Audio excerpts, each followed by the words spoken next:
Добрый дзень, шаноўныя слухачы. Мы працягваем праграму грамадзянская навука.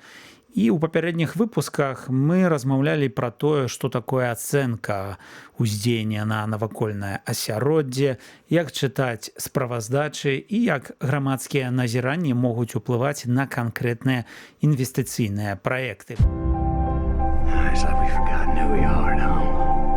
Explorers, pioneers.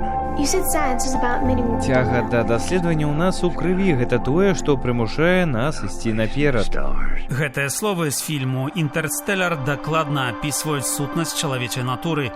Людзі заўсёды спрабуюць разумець навакольны свет і адкрываць новае. Кожны з нас можа стаць даследчыкам і дапамагчы навуцы. Адкрыю сабе вучонага. You? Deal. А сёння мы хацелі паразмаўляць пра інструменты, у тым ліку стратэгічную экалагічную ацэнку, якія працуюць яшчэ да этапа з'яўлення ці рэалізацыі ўжо канкрэтнага інвестыцыйнага праекта, напрыклад, будаўніцтва завода ці дарогі, каб вырашыць, у якім напрамку ўвогуле будзе развівацца дадзеная тэрыторыя, рэгіён ці цэлы сектар эканомікі. І ў гэтым сім нам дапаможа разабрацца наш эксперт, старшыня правлення фонду «Нерушнатура» Уладзімір Зуеў. Добрый дзень, Уладзімір. Добрый дзень. Некаторыя з слухачоў, напэўна, маглі чуць пра ацэнку ўздзеяння на навакольнае асяроддзе. Некаторыя нават маглі прымаць удзел у грамадскіх абмеркаваннях або пісаць каментары, ініцыяваць грамадскія экалагічныя экспертызы. На фоне гэтых інструментаў СЭА, то бок скарочана стратэгічная экалагічная ацэнка, застаецца ў ценю як некая бюракратыя, ці нават сумная бюракратыя. Уладзімір, што гэта за інструмент і у чым яе стратэгічнасць, яго стратэгічнасць? Калі гаварыць проста, то стратэгічная экалагічная ацэнка – гэта своеасаблівы фільтр для планаў, стратэгій, якія хоча здзяйсняць дзяржава. То есть, калі мы гаворым пра нейкі аб'ект, то менавіта там шкода ад яго вельмі так канкрэтна ацэньваецца і з тэрыторыямі, і з лічбавымі паказчыкамі. А стратэгічная экалагічная ацэнка, яна ацэньвае шкоду нават ад ідэі. Напрыклад, дзяржава піша, прамысловасць в обласці ў бліжэйшыя гады будзе паказваць рост на 20%. А стратэгічная экалагічная ацэнка, яна можа сказаць, а ці вось гэты рост, ён паўплывае на навакольнае асяроддзе, ці хопіць тым жа прадпрыемствам, напрыклад, вады для забеспячэння, тэхналагічнага забеспячэння. І ці не задыхнуцца, напрыклад, людзі ад тых сумарных выкідаў растучай прамысловасці. І па сутнасці, стратэгічная экалагічная ацэнка – гэта інтэграцыя вось гэтых нормаў экалагічных, нормаў, якія датычныя здароўя людзей і нормаў, звязаных з эканомікай або паказчыкамі эканамічнымі. І без існавання, без правядзення стратэгічнай экалагічнай ацэнкі мы проста можам апынуцца мець, напрыклад, такім стане, калі будзем мець залатую інфраструктуру, якая праз 5 гадоў акажацца крыніцай моцнай экалагічнай катастрофы. А былі такія сітуацыі? Так, вось калі ацэнка ўздзеяння на навакольнае асяроддзе, яна аналізуе канкрэтны праект, то стратэгічная экалагічная ацэнка, напрыклад, развіцця канкрэтнай галіны вытворчасці, напрыклад, цэментнай вытворчасці, яна можа паказаць, што будуць выкарыстоўвацца пэўныя тэхналогіі. Таму што вельмі важна, як у ацэнкі ўздзеяння на навакольнае асяроддзе, так і ў СЭА канкрэтна мець, якая будзе шкода для навакольнага асяроддзя. І праектыроўшчыкі звычайна прапануюць некалькі варыянтаў, альтэрнатыўных варыянтаў развіцця. І калі ў стратэгіі развіцця, напрыклад, цэментнай вытворчасці будуць выкарыстоўвацца старыя тэхналогіі, але яны будуць даваць валавую нейкую прадукцыю, то шкода для навакольнага асяроддзя яна можа толькі ўзмацніцца і для навакольнага асяроддзя, і для здароўя.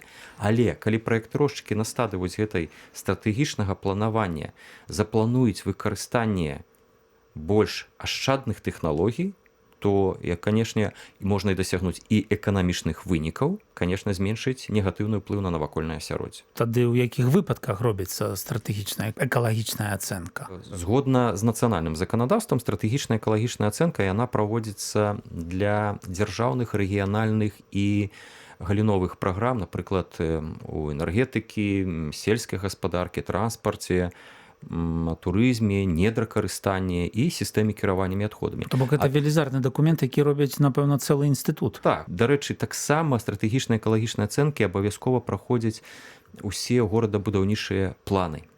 І, напрыклад, это можа быць сістэма развіцця гарадскога транспарту Брэста. Гэта можа быць праграма мадэрнізацыі, я ўжо ўзгадаў, цэментнай прамысловасці. Гэта стратэгія кіравання воднымі рэсурсамі на пэўны час.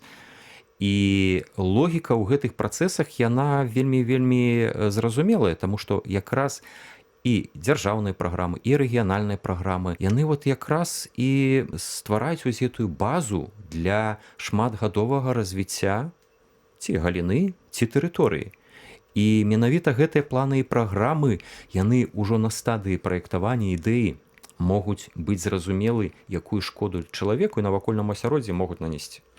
А, Владзімир, а дзе тут месца тады для звычайных людзей? Вось, з датчыкамі ці назіраннямі, пра якія мы не раз размаўлялі. Гэта месца дастаткова яскрава бачнае, таму што у працэсе ацэнкі эксперты, напрыклад, могуць прапаноўваць свае варыянты, а грамадскасць падчас абмеркаванняў яна можа сказаць: вы разгледзелі два варыянты, чаму няма іншых? Напрыклад, замест асушэння балот або рэканструкцыі меліярацыйнай сеткі, чаму вы не разглядаеце пытанне аднаўлення балот, рэнатуралізацыі? Грамадзянская навука, яна дапамагае параўнаць гэтыя альтэрнатывы экспертаў не на паперах, а на аснове рэальных фактаў з месцаў, з пэўнай тэрыторыі. І гэта робіць выбар больш празрыстым і абгрунтаваным. Калі паглядзець вось унутр гэтага дакумента, вось такі даклад, напрыклад, па СЭА, то што там шукаць? Як зразумець звычайнаму чалавеку, гэта проста некае апісанне прыроды ці нешта большае? Ну, навогуле, экалагічны даклад па стратэгічнай экалагічнай ацэнкі, ён дастаткова аб'ёмны, і там ёсць шмат раздзелаў. Перш за ўсё, гэта аналіз стану навакольнага асяроддзя, гэта прагноз змянення тэрыторыі пры розных сцэнарах, ацэнка ўздзеяння на здароўе, аналіз розных рызык, у тым ліку кліматычны. І вось я ўжо ўзгадваў, што самае сакавітае гэта якраз той раздзел аб альтэрнатывах рэалізацыі той ці іншай праграмы або стратэгіі. Ну, альтэрнатыва гэта значыць, што альбо так, як мы хочам, альбо ніяк? Гэта, па-першае, засноўваецца на міжнародных стандартах, і яны прапануюць разглядаць менавіта разумныя альтэрнатывы. Гэта не проста форма так ці не. Распрацоўшчык павінен параўнаць розныя шляхі. Напрыклад, гэта так званая нулявая альтэрнатыва, то есть это сцэнар мінімум дзеянняў. Што будзе, калі мы пакінем тэрыторыю ці тую ці іншую, напрыклад, галіну вытворчасці, такой, як яна ёсць. Другая альтэрнатыва – гэта зялёны сцэнар. То есть, што будзе, калі, напрыклад, у гарадах замест бетонных паверхняў мы будзем выкарыстоўваць там блакітна-зялёную інфраструктуру і ствараць не бетонны горад з хмарачосаў, а горад-губку, які здольны будзе усмоктваць ваду і выкарыстоўваць для сваіх патрэбаў. Ну і, канешне, трэці, это можа быць тэхналагічны і геаграфічны варыянт. Выкарыстаць, напрыклад, іншую тэхналогію ачысткі газавых выкідаў. Яна можа быць даражэйшая і з пункту гледжання будаўніцтва, але яна будзе больш ашчадная для здароўя чалавека і навакольнага асяроддзя, таму што здароўе і стан навакольнага асяроддзя таксама можна эканамічна падлічыць. Ну, а як вы лічыце, гэта тут шмат працы, і, напэўна, могуць быць цікавыя ідэі, то пытанне, наколькі потым прытрымліваецца гэтых дакументаў? Скажам, ёсць такія краіны, дзе за аўтарытарная ўлада, і там могуць проста сказаць зверху, што мы хочам гэты варыянт, і все. І все, што там навукоўцы і спецыялісты прапануюць, яно можа папросту застацца на паперы. Ну, стратэгічная экалагічная ацэнка – гэта працэс, які доўжыцца гадамі. І тут якраз на сцэну выходзіць маніторынг, таму што згодна з міжнародным пратаколам па стратэгічнай экалагічнай ацэнкі, дзяржава павінна не проста ацэньваць рызыкі, а яшчэ сачыць за тым, што адбываецца ў рэальнасці падчас рэалізацыі плана. І прычым вынікі гэтых назіранняў павінны быць даступныя грамадскасці, ну, напрыклад, як у краінах Еўрапейскага Саюза. У Беларусі пакуль інфармаванне па маніторынгу яны не поўнай меры А вось публікуюцца. гэта маніторынг, гэта дзяржаўныя структуры яго вядуць, ці грамадзяне таксама гэта могуць? абавязкова ведуць дзяржаўныя структуры, таму што яны справаздачацца ў тым ліку перад міжнароднымі арганізацыямі, калі ўдзельнічаць у міжнародных дамоўленасцях, але грамадзяне інструментамі грамадзянскай навукі таксама могуць праводзіць такі маніторынг і якраз сігналізаваць аб пагаршэнні сітуацыі пасля, напрыклад, пачатку будаўніцтва або ўжо дзейнасці праекта.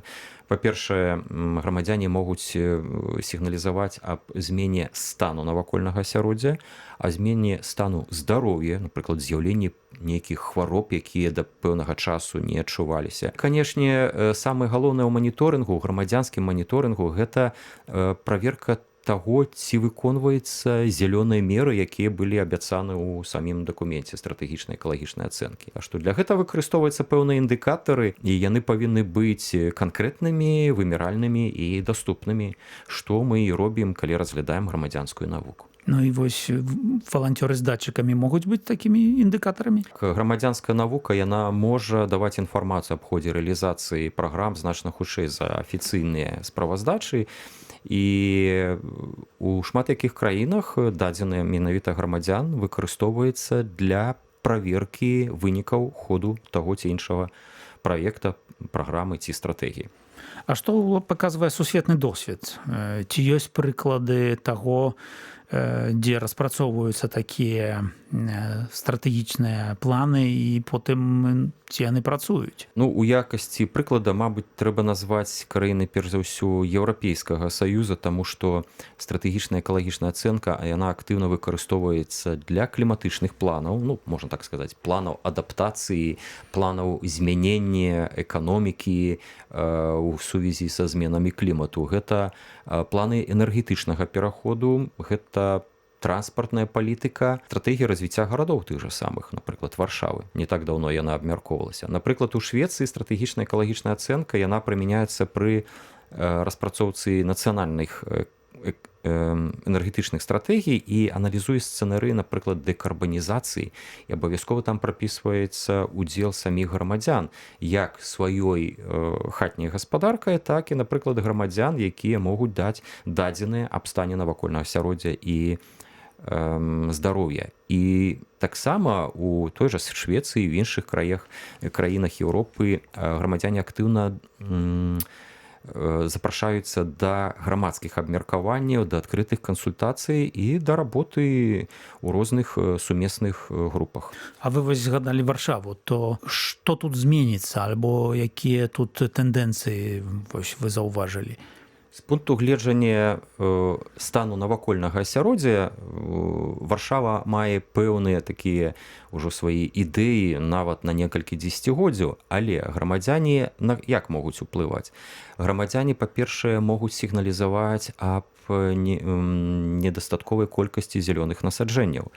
І гэтыя іх ідэі, гэтая інфармацыя, яна можа быць хутка вырашана праз, напрыклад, той жа самы бюджэт абывацельскі, калі грамадзяне ініцыююць нейкія змены, а дзяржава, ну, горад, ён уносіць сродкі і канкрэтна змяняе ту іншую тэрыторыю. Або дрэвы садзіць, або нейкі кветкавы газон, або, напрыклад, апошнія змены вельмі істотныя, гэта азеляненне транспартных магістраляў, калі і травяністыя расліны, і кветкавыя расліны саджаюцца амаль што паміж рэйкамі трамваяў.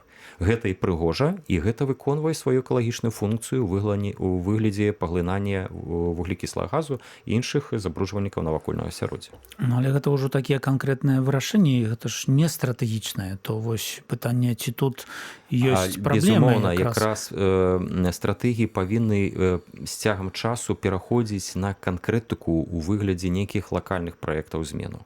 Так што гэта вельмі добра, тому што стратэгію можна на паперы напісаць, запланаваць ее наперад до 2100 года. Але мы з вами да гэтага не дажывем, і дзейнасць у межах гэтай стратэгіі трэба рэалізоўваць уже зараз. Ну, І а, ўсе дарэчы- гэтыя стратэгічныя дакументы, яны ў канечным выніку яны рэалізуюцца, канкрэтызуюцца ў розных планах дзеянняў. Ну, а дарэчы, ці не трэба іх цяпер ўсё часцей пераглядаць? Ну, бо Так, стратэгія, прыходзіцца так, таму кажам, што ёсць змены клімату, стратэгія Так. напісаная, не І ведаю, 10 якраз год вось таму. гэты бягучы маніторынг, ён можа паказаць, што нейкія моманты прапісаны ў стратэгіі, яны патрабуюць карэктыроўкі. І гэта робіцца дзякуючы грамадзянам, звычайным грамадзянам. Ну і тады калі б вы падсумавалі б вось для вас гэты што людзям трэба памятаць і ведаць пра вось гэты стратэгічную экалагічную ацэнку і чаму гэта важны дакумент? Па-першае, трэба гаварыць пра тое, што стратэгічная экалагічная ацэнка, калі яна зроблена своечасова, яна эканоміць грошы, а гэта ўсё падаткі грамадзян, яна зніжае рызыкі як для тэрыторыі, як для гарадоў, так і для сем'яў і асобаў. І яна, канешне, вот гэты папярэдні удзел у распрацоўкі стратэгіі, ён прадухіляе канфлікты і спрыяе добрым адносінам паміж рознымі ўзроўнямі нашай грамадскасці, то есть паміж Владимир- грамадзянамі і структурамі ўлады.